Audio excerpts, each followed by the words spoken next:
Welcome to Proclaim, a presentation of the Catholic Diocese of Alexandria. Join us as we journey together through the Scriptures revealed to us by God. Good morning and welcome to Proclaim.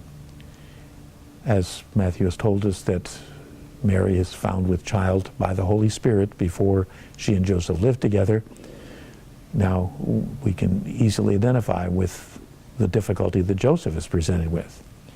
It says, Joseph, her husband, since he was a righteous man, yet unwilling to expose her to shame, decided to divorce her quietly. Because we've heard that in one translation or another so much of our lives, we may not realize there's a great deal in that very simple sentence.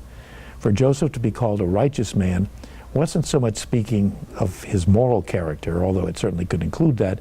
It meant he was faithful to the law as it was lived out in the community.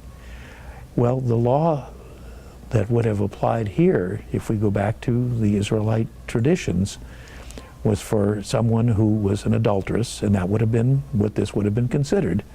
The penalty was death. And so for Joseph to be righteous would have required that he publicly denounce her, and she would have been stoned to death, at least if the Romans would have permitted it. But that would have been being faithful to the law. And yet we find Joseph clearly not wanting to do that. And yet he's described as a righteous man. It leaves us with an interesting dilemma. And so in these small communities, everybody knew everybody.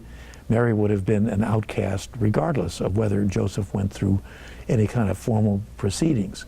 And so what would he have had in mind with this idea of divorcing her quietly? There was nothing quiet in that culture.